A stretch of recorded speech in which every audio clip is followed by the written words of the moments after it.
If I can't come forward, can't go public about this issue, there is no way anyone else will.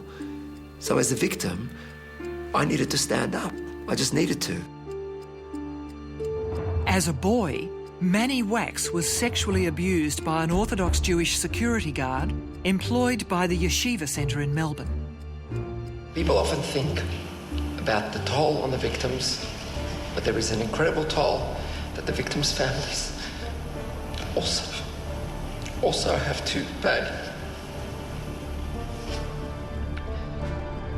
When Manny went public in 2011, alleging high-level cover-ups, he shattered a millennia-old, ultra-Orthodox code of silence. The punishment for informing non-Jewish authorities used to be excommunication, and centuries ago, even death. Today, Manny's father is bearing the brunt of the backlash. His relationship with the community he gave most of his life to has been poisoned. I need a written declaration from the rabbi that I am not an informer and that my son is not an informer and that talking to the police and the media is not against Jewish law and that therefore no basis to shun me at all.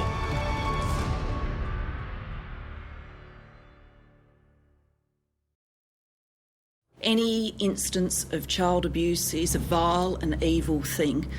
When Prime Minister Julia Gillard launched a royal commission into institutional responses to child sexual abuse, it followed an explosive string of accusations against Catholic clergy and church hierarchy. They've not only had their trust betrayed by the abuser, but other adults who could have acted to assist them have failed to do so. The revelations were shocking and further tarnished the Catholic Church's already damaged reputation.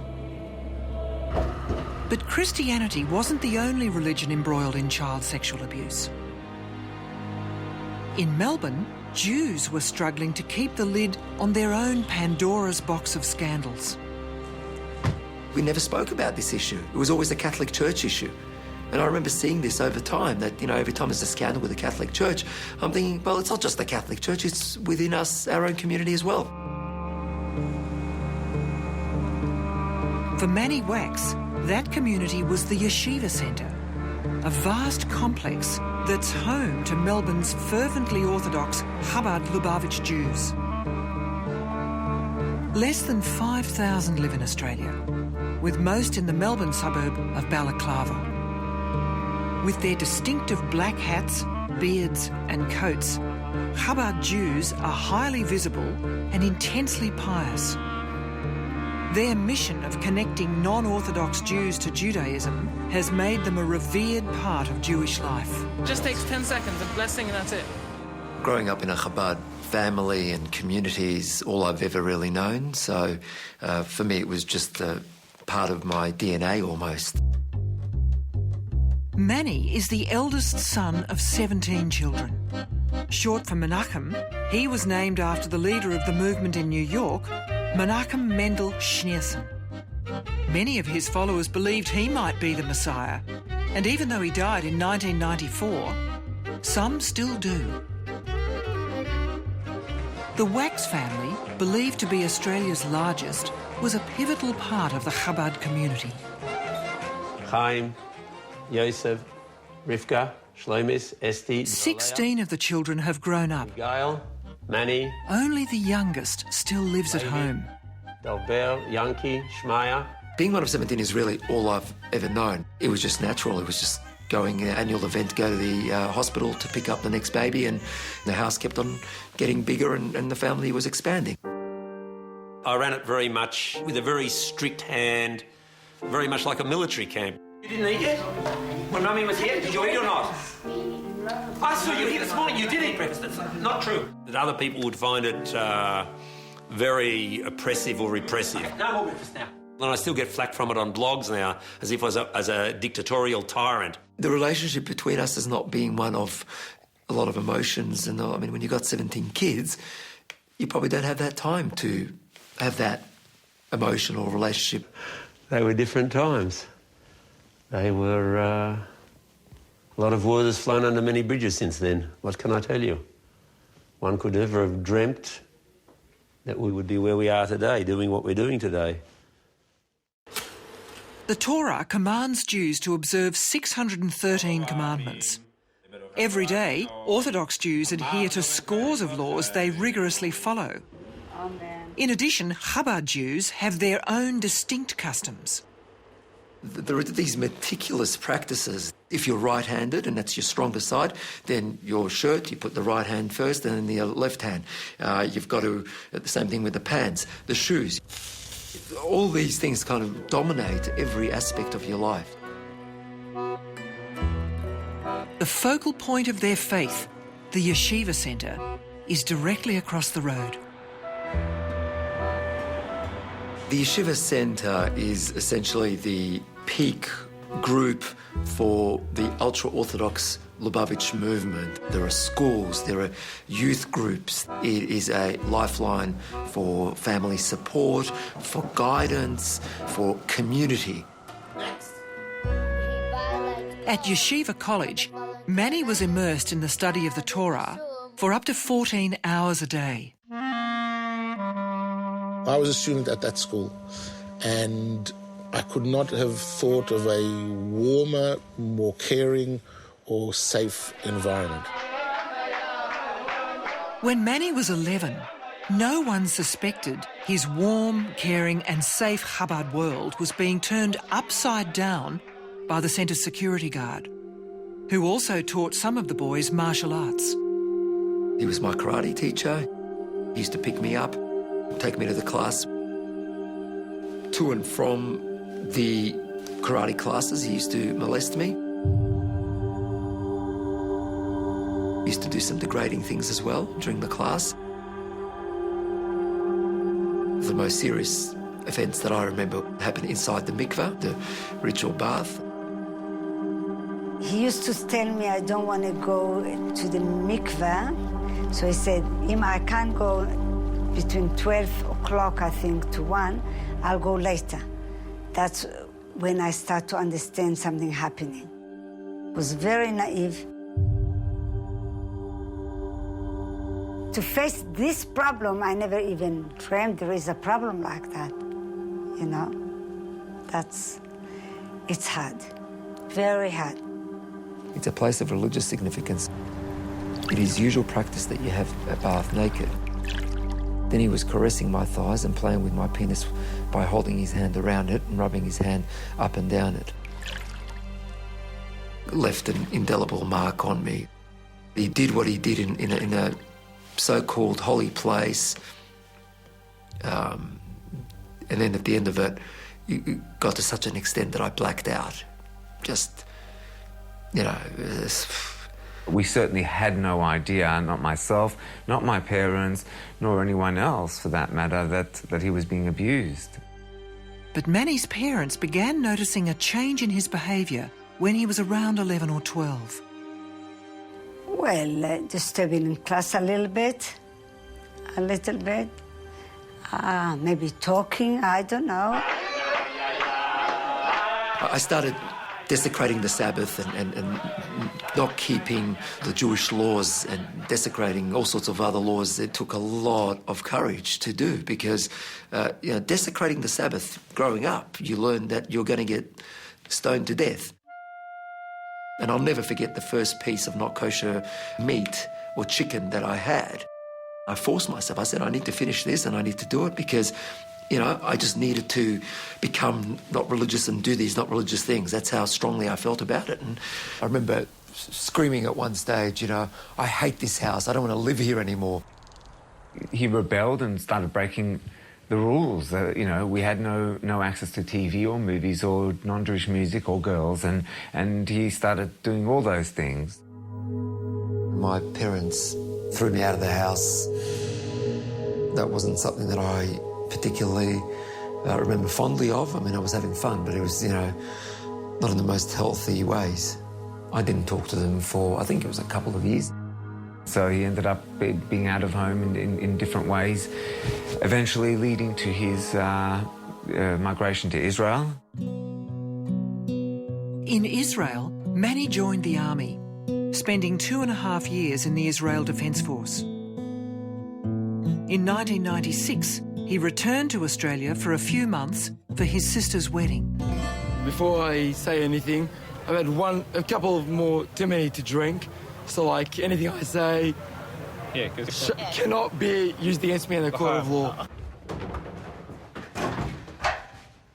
Because he might infect his religious siblings with his rebellious attitude, the only way he was able to live under his parents' roof again was literally to sleep in it. So they'd much rather kind of quarantine me in some ways. And this was kind of my little ensuite, you know, just... Being hidden away in the attic echoed the way Manny had had to hide his dark secret for years. Definitely a health hazard. But his silence was about to end.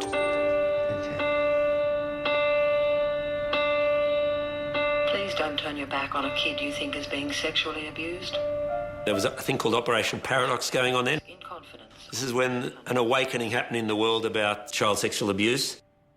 A media campaign encouraging victims to report abuse was launched on TV. It was the catalyst for a massive change in the Wax family. I was sitting in my office and he was in his room upstairs. Because if you can't face it, how will they? And he heard it and I'd heard it already a few times, and he came down to me and told me what had happened. He didn't tell me any details, just something happened to him. Should we report it, or he wants to report it? I was shocked, of course I was shocked. I felt really, really bad about it because I felt I'd let him down. And then came with it a level of feeling helpless and feeling very sad that such a thing had happened on my watch. Manny's karate teacher was David Cyprus, an Orthodox Jew officially employed by the Yeshiva Centre as a security guard. There was one time during a karate class I did something wrong. He took me around the back and told me I had a choice of doing one of two things. One thing was some impossible thing to do, and the other thing was to drop my pants and run around the yard half naked. I felt I had no choice but to do the other, so I ran around the yard without my pants on while he stood and watched. You've got to live with this most personal secret for decades. I don't think people can really understand that, comprehend it fully, unless you have experienced that yourself. We rang up the police straight away and I went with him and we both made statements. Manny told me that his whole class had known about the abuse, and in fact he suffered doubly because they used to tease him about it. I used to walk past there, used to stand there doing security. He would stand there and just smirk at me. I used to walk past there and I used to catch eyes with him sometimes, and he used to stand there just like, we both know what I did and what happened, and I got away with it. That's the message I was getting. I used to be so angry. And it sometimes got worse. Occasionally, I had to walk inside the yeshiva synagogue for my brother's bar mitzvah. Who was the person standing there who technically needed to authorise my entry? My tormentor. Bolstered by his police statement and concerned his abuser had easy access to prey on other children, Manny had the first of several exchanges with the head rabbi of Chabad in Melbourne. I mean, I think in many ways, Rabbi Groner is the equivalent of an archbishop. I was very happy, at least, that I was able to muster the courage to go and confront him about this specifically. And Rabbi Groner said to me that we're addressing it, we're dealing with it. He's getting psychological help. We're looking after him. Please just keep this quiet. And I said to him, Rabbi Groner, can you assure me that he's not reoffending now, or that he will not reoffend with all the access that he has now? And he said to me, no, I can't. Police questioned David Cyprus, who denied the allegations. It was Manny's word against his. Without further evidence, the police could take no further action. The case went cold. Manny got married, had 3 kids, and moved to Canberra to work as a government bureaucrat. He became president of the Jewish community there, but his scars remained. But But Manny wasn't the only alleged victim of child sexual abuse at Yeshiva College. In the early 1990s, David Kramer, an Orthodox teacher, was accused of molesting pupils, while some officials were alleged to have covered it up. Everyone knew about Rabbi Kramer. He didn't abuse me, but he was a former teacher of mine. Once I remember one of my sons came running like crazy. I was in a laundry and they came and told me, Ima, everybody's talking about Kramer. Everybody's saying Kramer is doing this and did that. That's how we slowly found out. David Kramer's abuse became so widely known that in 1992, when Rabbi Abraham Glick was still principal of Yeshiva College, Kramer fled the country. In fact, the Yeshiva Centre offered to pay for him to leave. Kramer fled to America, where he was jailed in 2008 for sodomising a boy at a synagogue camp. The fact that Kramer managed to leave the country and was able to commit his crimes again in the United States, that's all you need to say to show that what took place was a disaster. Anybody that knew and could have stopped him living in Australia has got blood on their hands. It's as simple as that, including me. I'm not denying that. Zephania, along with many parents and staff, were aware of the allegations against Kramer, but didn't act in fear of the ancient law of Masira, a code of silence to ensure that Jews deal with conflicts in-house. Masira is the dobbing in. And then the punishment for Masira was excommunication, yes, and worse.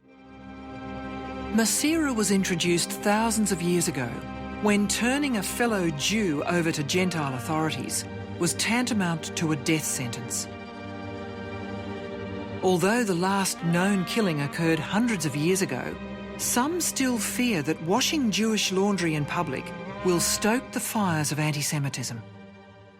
A person that does Masira, he's called a Mossad, anybody can come and kill this guy, in principle. Going to the police without permission or something like it could make you liable to be killed. Now, I'm not saying at the moment that anyone is, I'm not in fear of my life, but that's the sort of gravity with which it's regarded. When David Kramer's release from an American prison was looming in 2011, Victoria Police opened proceedings to extradite him. But investigators were confronted by a community enveloped in a code of silence.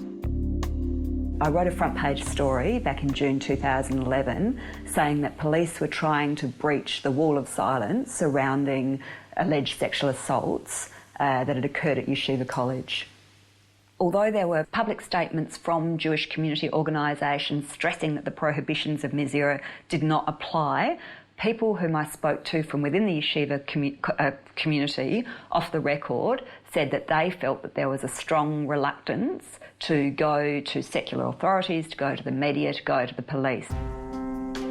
Manny read Jewel Topsfield's article in mid-2011, revealing that David Kramer may be extradited from America to face multiple charges of sexual abuse at Yeshiva College. I was absolutely gobsmacked that I was seeing this in the mainstream media. And what it told me was, okay, this is my opportunity now. I knew it wasn't about David Kramer. I knew that this was a much broader issue. And I called the police who were investigating this case. I was completely crying on the phone, talking to him, not believing what he was telling me, that they were opening all the cases of abuse at Yeshiva. Manny's own abuser, David Cyprus, was still at large. Manny believed the only way he could get justice, not just for himself, but for other victims, was to go public, despite the consequences. I did everything that I could within my power to pursue justice privately. I went to the police in '96. I went to Rabbi Groner on several occasions, and I got nowhere. What else should I have done? I felt that if I go public with my story, then this will be a game changer.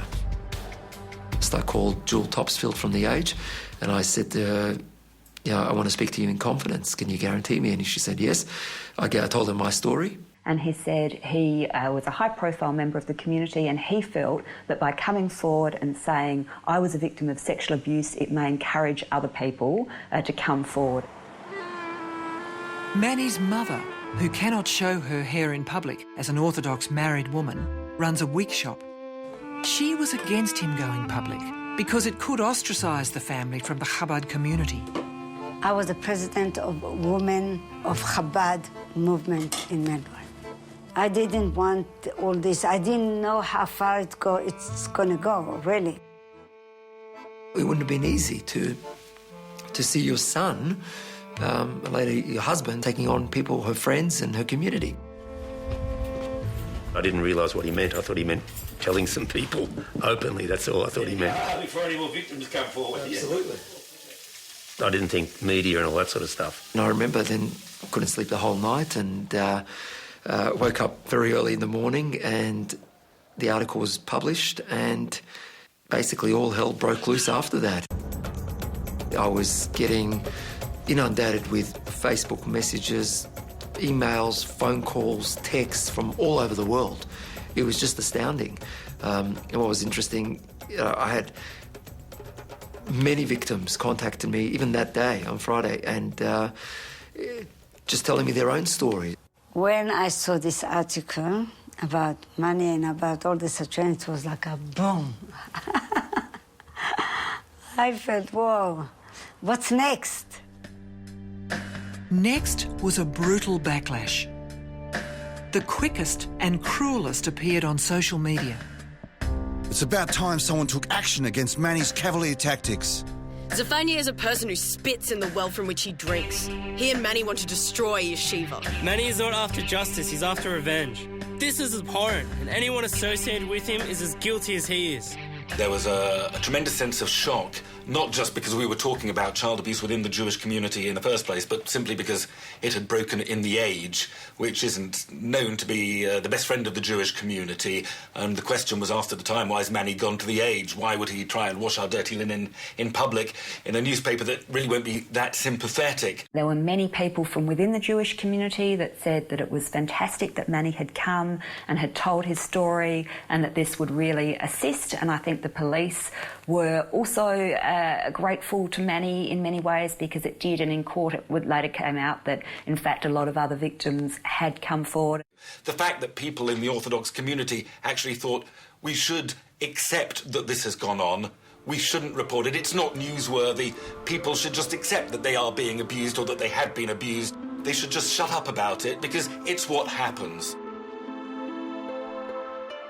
The backlash also had huge ramifications for Manny's parents. The week it came out in The Age, the rabbi of the synagogue, he started going through, if you don't listen to the rabbis, we have means at our disposal. And he started going through enumerating the different levels of excommunication which there are. Not being given things in the synagogue, not being allowed to join a minyan, to join a quorum, no one being allowed to talk to you. There's a whole different bunch of levels. I walked out then, after a few minutes of this sermon, and about 6 or 7 women also walked out. The women were stronger than the men. Many friends have become very ambivalent. Most people wouldn't want to be seen talking with me in public. There's only very few people that will talk to me in public in the synagogue now. It's a problem. I feel slowly, my friends going down and down and down. I mean, even her friends, it's because she's supporting me. For a while there, she was more ambivalent. Even if they're good friends, some of them, but the husbands are funny with Svania, so it's a problem. It is a big problem for me. And I didn't mean to do it to her.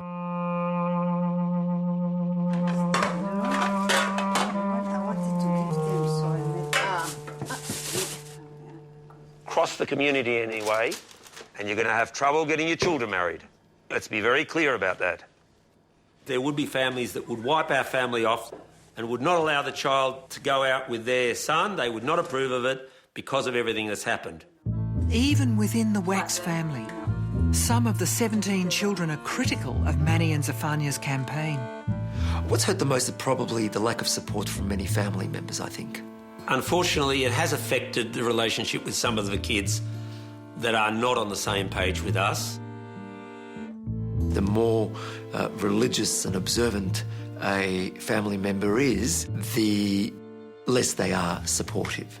And that's been a very telling situation for me. It hasn't made a complete break, maybe not even a severe break, but it's an elephant in the room.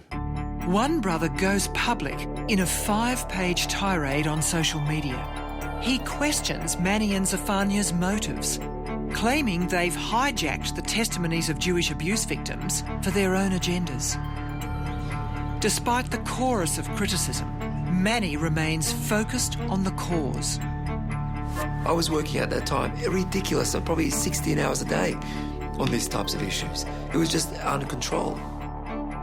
That's when I realised that it was beyond just me personally. That's when I started talking to some people, and I realised I need to establish an organisation which is dedicated to this issue, and that's where Tzedek, which means justice in Hebrew, came into life. Today, Tzedek is in contact with almost 50 Jewish victims of institutional abuse. About 30 of them allegedly from Chabad organisations across Australia, the majority from the Yeshiva Centre in Melbourne. It needed to be beyond an individual. It wasn't a Manny Wax thing. It was a Jewish community issue and needed to be addressed as such. It wasn't just a yeshiva issue. It was much broader than that. In fact, several other Jewish organisations have been embroiled in the scandal. Some launched inquiries. Chabad did not. Yeshiva supporters went on the offensive, accusing Manny of running an anti-religious vendetta against them.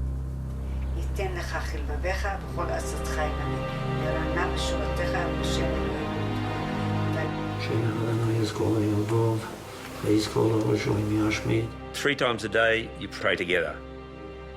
In the synagogue or wherever it is, you pray with a quorum. Now, because of the unpleasant feelings that I have in the synagogue, I didn't realise actually till I stopped how much it was actually affecting me. I go only on the Sabbath now to keep my foot in the door and so that I'm not stopping completely. But during the week, I pray at home. It's very highly unusual. My wife doesn't even like people to know that I'm doing it, but I'm not embarrassed about it. The Jewish tradition is you do learn with people together. That's what I had with 2 people, essentially, and both of them stopped eventually. We started learning on Shabbos morning together, that's true. I love it. Now, he asked, am I good to learn with? And you said, I love it. Very good to learn with. All of a sudden he was surprised I know so much. Instead of backing down, Manny and his father further publicised their allegations of abuse and cover-ups at Yeshiva in their submission to the Victorian Parliamentary Inquiry into Child Abuse. Take your time, Manny. People often think about the toll on the victims, but there is an incredible toll that the victims' families also have to pay.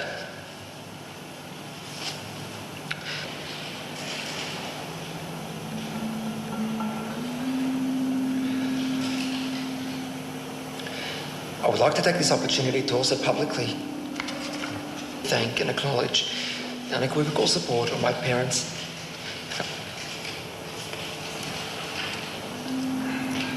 Now, I should point out to you, I only got involved in this thing really, not because he's my son. I got dragged into it because he went public. If he would have asked me beforehand, I would have had trepidation because I would have known what's coming. And I'm glad he didn't ask me, because I believe his position of coming public has been completely vindicated by the number of people that have come forward. And just talking to the police privately and having it all covered up and quiet, that's exactly what everybody wanted to happen here. And my son broke that. And that's been very annoying to some people. Good on you, Paul. Good on you. No, you're talking. Despite allegations of exploiting his abuse to promote his media profile, Manny continues campaigning inside and outside the Jewish community. Absolutely no one is above the law. Not priests, not rabbis, not imams, nor anyone else in positions of power or authority. We must ensure that what has happened once will never happen again. We must stand up as a community together and say loud and clear, enough, no more silence. Thank you. There is a sense in some quarters within the community that Manny is a community personality who was always looking for a platform, and with the child abuse issue and having been a victim himself, he has certainly found it and is now making the most of it. And it's no longer about just the victims, it's about the Manny Wax show, and that is certainly how it's referred to in some quarters. Not long ago, Friday nights at the Wax family was a full house celebrating the Sabbath. More. Now push it straight, you mean? Yeah. Okay, now. Don't push. That's it. Now it's a tiny affair. Just the parents and Shani, their youngest daughter, still living at home.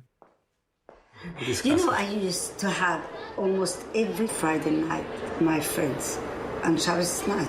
I didn't invite already. 6 months I didn't invite anybody. I don't feel like inviting anybody.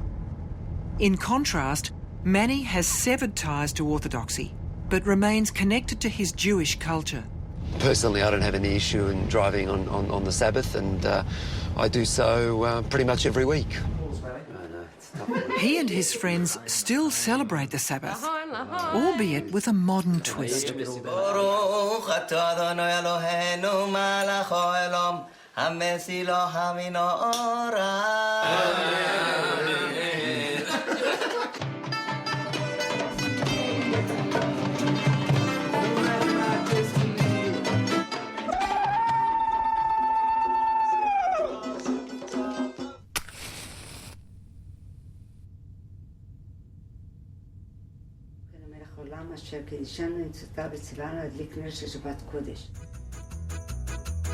As far as being invited to weddings, last 30 years we've invited them to our bar mitzvahs, our weddings and everything like that. That's stopped, so there's no more weddings anymore, almost none. Probably bothers my wife more than me. I'm focused on what's got to happen here. He says he's strong, but I'll tell you, he doesn't sleep as he used to sleep. He gets up, he says, oh, I don't understand why I didn't sleep. He doesn't have the same appetite he used to have. So something is going on. Believe me, I know it's hard for him. Almost 2 years after Manny's front page story rocked the Jewish community, the law was closing in on David Cyprus, the former security guard at the Yeshiva Centre. Around the same time, David Kramer, who fled to America, was facing multiple charges of sexual abuse at Yeshiva College. Manny attends Kramer's trial as leader of Tzedek and on behalf of the 4 victims who aren't prepared to go public.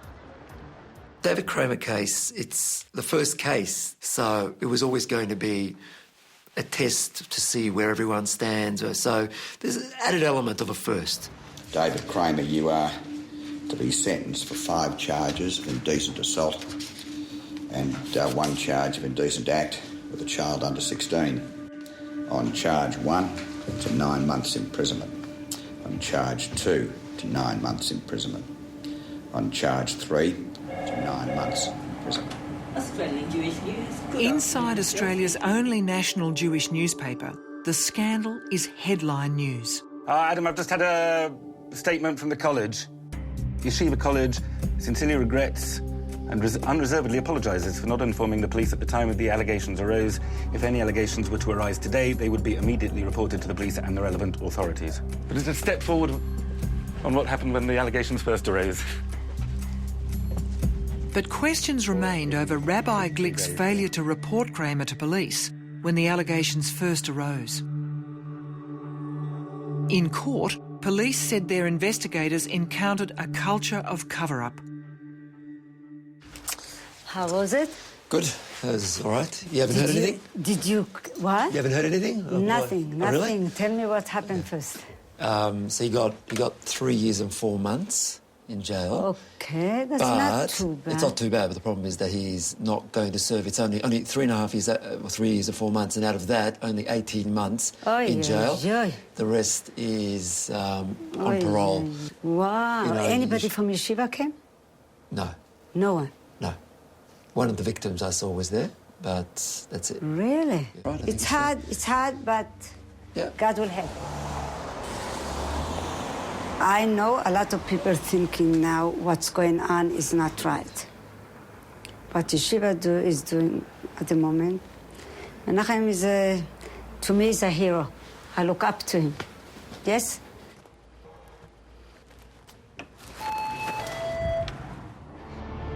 Manny regularly seeks help to cope with the mounting cases of abuse landing on his desk, as well as the trauma of his own experience. It's just left me very emotional in the courtroom. And I guess even... And even now, it took a toll on me. It's absolutely normal. When one sees people subject to unreasonable emotional experience and they don't show an emotional response, any professional would be wary as to what was to come. And then just listen to the description of what actually was going on when they were reading the charges and the offences and the fact that the children, I mean, I didn't even realise that some of the victims were calling out for help. It's just astounding for me to hear that. I guess this was close to home in the sense that people very close to me. And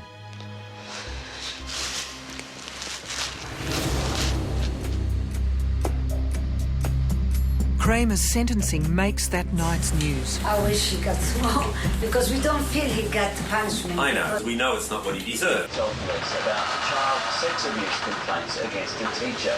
52-year-old David Kramer pleaded guilty to abusing 4 boys at the Yeshiva College Primary School between 1989 and 1992. Today, he was sentenced to 3 years and 4 months in jail.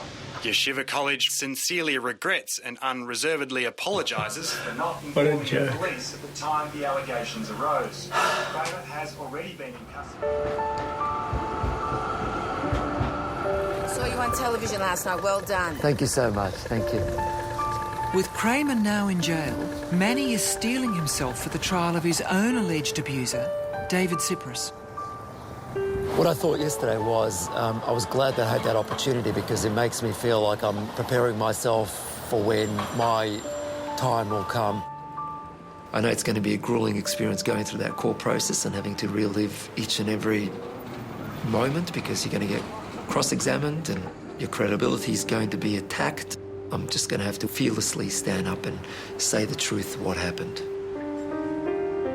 While Yeshiva apologises for the Kramer scandal, some of those involved in covering it up remain in their posts. Even though Yeshiva claims it has best practice in child safety today, for Manny and Zafania, it's a hollow apology. They've claimed that they've now got great policies and procedures in place. Great, tick in the box. If they were honest about getting or providing support and genuinely care about the welfare of the victims, they would be more proactive. Just like they're proactive about issues of religion. Have they sent anyone to go to any of the victims to see how they're doing, to apologise directly to them? Have they ever done anything? Today, Zafania is facing similar stonewalling.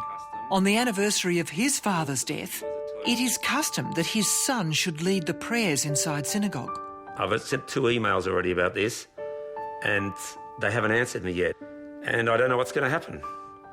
As far as getting called up goes, I'm going to stay in the synagogue even if I don't get called up. Let them start up with dead people, if that's what they want. I set up with my father. My father's a picture of him on the wall there. He was learning at the MIT of Berlin in the engineering school when Hitler came to power. But he stayed there even, he knew what's going on, till he got his degree. He said, this guy, I am not going to be forced out because of this. And I'm adopting some of that same principle here. But unlike his father, Zafania left the secular world 40 years ago and joined the Chabad movement. Ironically, Manny has done the reverse. Manny is not in the community anymore. He's quite understandably outside of the community now. So on the one hand, that gives him complete freedom. That means vis-a-vis the community, he doesn't care what they say. OK, on the internet, he gets rubbished by some people that are well and truly within the community. In some cases, we know who they are. They can use swear words. They can absolutely do everything which is against Jewish law. lying and denigrating the family and him. But OK, he doesn't see it every day. He doesn't meet these people. It doesn't bother him. I'm the one that's meeting it. It's at the hard edge, the cold face. OK, I'm going to shul, Chaya. See you later. You don't have to wait for me. Don't wait for me, here.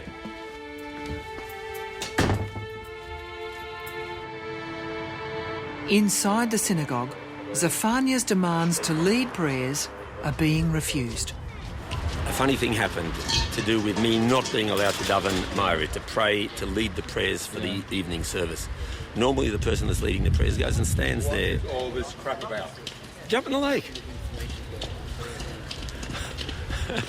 What did he say? What's all this crap about? It's funny because his son is a major supporter on Facebook of my son. Anyway, so 3 of them stood there for half an hour before the evening service started, just so that to make sure, even though they told me I couldn't do it, and not that I wasn't going to go and seize it. Do you understand the dynamics of what's going on here? I hope you do. No.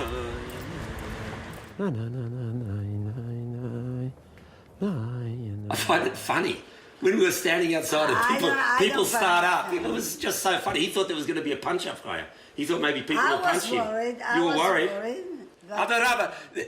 There's a certain person here in the Kehillah, he says... You are fighter! When he says that, come, bring it on, come, get me, please. But you've got to laugh. It's the only way. That's why I've got this problem of laughing about it. It's black humour, but what else can you do? I'm more serious about the whole thing. It's too much for me. It's much too much. What's the word? Betrayed? By the community? Yeah. I think she does. Yeah. Surely must be easier to just stand up and just say, you know what, enough. Just remove the hat and shave the beard and just, you know what, just fuck it. Just go back to how things were. But he's not doing that.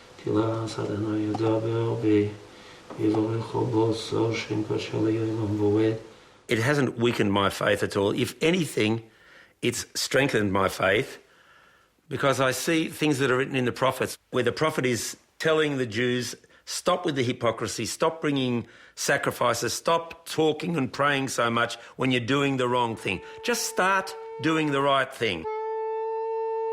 It is the lead-up to Yom Kippur, Judaism's holiest day, when Jews go to synagogue for prayers, which culminate in the blowing of the shofar, the ram's horn. It is a clarion call for them to repent. On Yom Kippur, the Day of Atonement, when everybody makes confession, if there are people in synagogues confessing to the Almighty for being engaged in abuse or being engaged in the covering up of abuse, it's not enough. They must speak to their victims and they must ask their victims forgiveness. At this time of atonement, Rabbi Gutnick issues a blistering public rebuke of the culture of cover-up. I wish to be frank. For whatever reason, a culture of cover-up, often couched in religious terms, pervaded our thinking and actions. It was simply wrong. This is the holiest day of the year when we're atoning for our sins, and he was pointing out one of the most heinous sins and telling people that they had to realise that this had happened within our own community and that they couldn't be silent. They had to speak out and they had to come forward.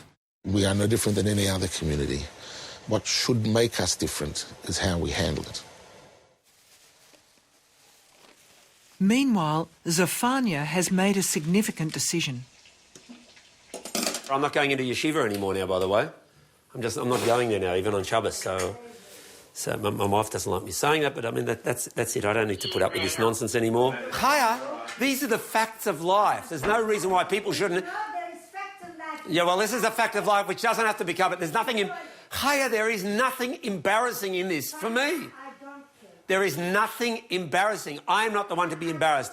When I come to wherever I come after this life, if I have to give in front of the heavenly court, when I have to give din v'cheshbon, when I have to give account of my actions, that is the least of my worries. He won't even ask me. I have strong faith that he won't ask me why I didn't daven in shul.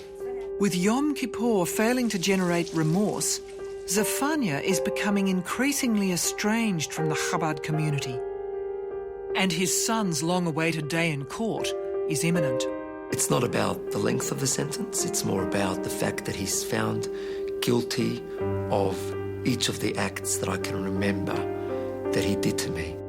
Manny's revelations prompted over a dozen other alleged victims of David Cyprus to come forward, and police pressed multiple charges against the former security guard and karate teacher. But on the eve of the trial, a call from the Office of Public Prosecutions stuns Manny. Manny speaking. Hi, Manny. Here from the OPP. Hi. Good. What's happening? Yeah, look, good news. He's going to plead to the charges we discussed yesterday. Oh, that's amazing. We're really happy with that result. We're thrilled. He's going to do that at midday today. Wow. Wow. Oh, my God, I've got to call my wife. David Cyprus has accepted a plea bargain deal in relation to my case. I don't have to go through a trial. Don't have to be cross-examined. I'm basically stunned, really.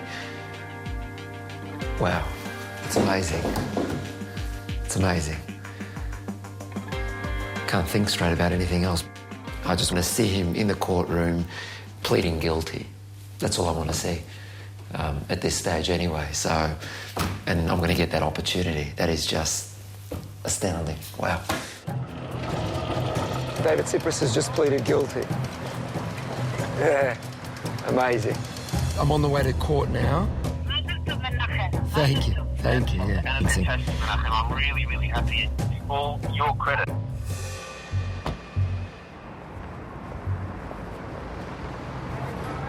I remember the shame. I remember the guilt.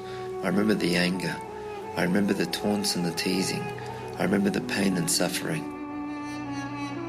In court, the magistrate brands Rabbi Glick's testimony as unfathomable, and police accuse the college of protecting David Cyprus. A former martial arts teacher and security guard at Melbourne's Yeshiva College has been jailed for 8 years for repeatedly sexually abusing boys in his care. David Samuel Cyprus raped one boy 5 times and sexually abused 8 others in a series of incidents dating back to the 1980s. Firstly, obviously, this is a monumental day for the Australian Jewish community and also for myself personally. It's been a long journey. It's been decades coming. It's very, very emotional. As a parent, there's very little we could have done, but you feel you didn't protect your kids, so, you know, you have an element of guilt there.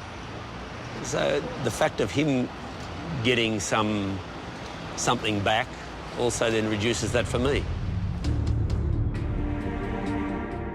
It is unacceptable that the majority of those who are still in a leadership position at Yeshiva were in the same leadership positions over the last few decades. It is just unfathomable, and we will hold them to full account. Hey mate, Manny here. Just wanted to give you some of the good news. Just come out of court and he's been sentenced. It was amazing to actually see it in person, and I was definitely thinking about you, especially when they read out the things relating to you. Good on you, mate. I'll speak to you later. Bye. So what I'm going to do is I want to go to celebrate this a bit now, so I'm going to have a beer somewhere. Yeah, good, excellent. Excellent. While it is highly unusual for Chabad members to go into bars, today, Zephaniah's making an exception. It looks a little bit different than I remember. This is a higher class bar, I would say, than what I was used to. Have you got anything a little bit more bitter or a bit stronger or something like that in taste? No, I mean as a beer. Hi. Cheers. I think it's about justice for those who covered up. 100%. Absolutely. L'chaim. Hi.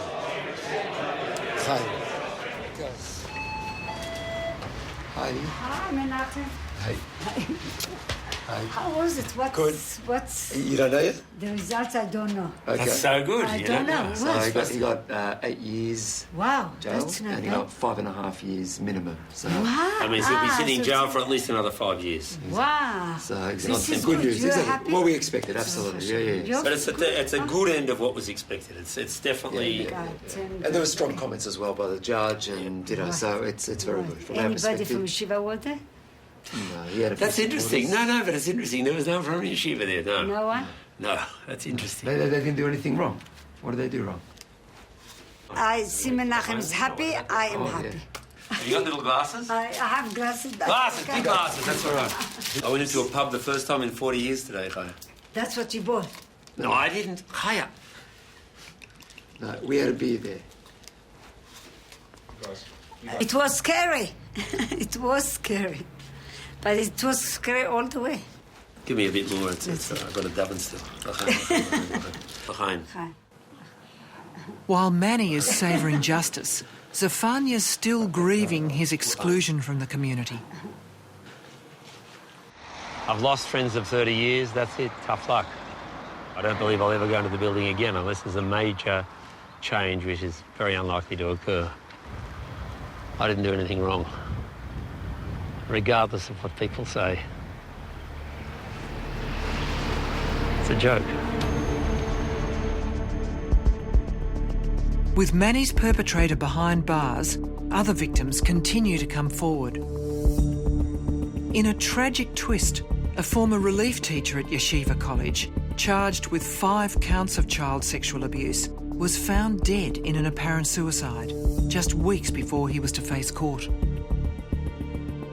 Critics accuse Manny and his supporters of having blood on their hands.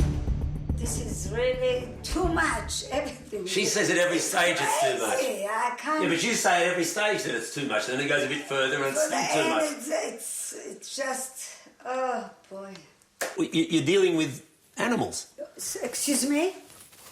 Sonia, stop it. Stop it. I don't know what word to use.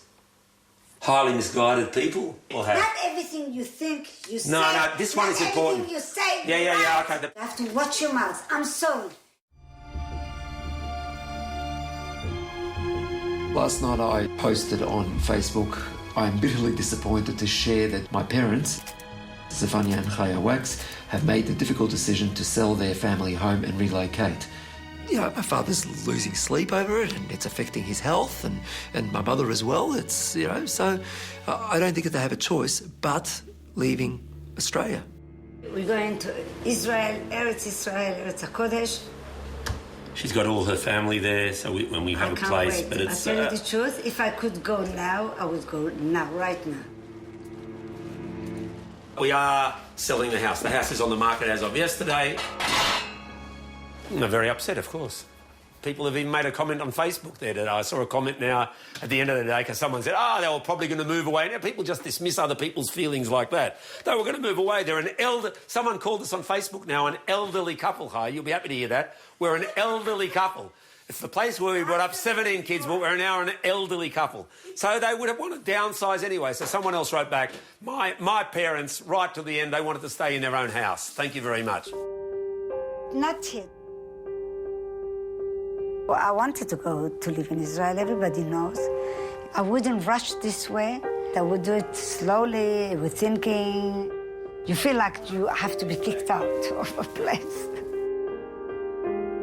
It's very sad that they feel that they will have to leave Australia. It's not his community anymore. I feel uncomfortable looking like the same as these characters. I feel uncomfortable. It's a uniform. But I'm not part of that battalion anymore. Definitely not. Okay, this is 24, so take from here and put in there.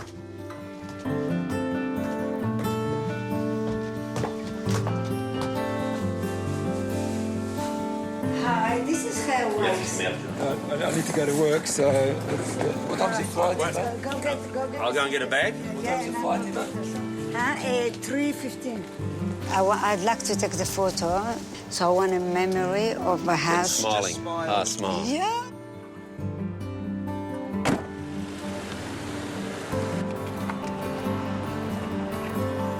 For me, yeshiva and the community was all my life, everything. I was part of it with my blood, with my soul, everything. Every time another one of these ratbags gets arrested, the happier I am and makes it all worthwhile. He said not with the light. It's true.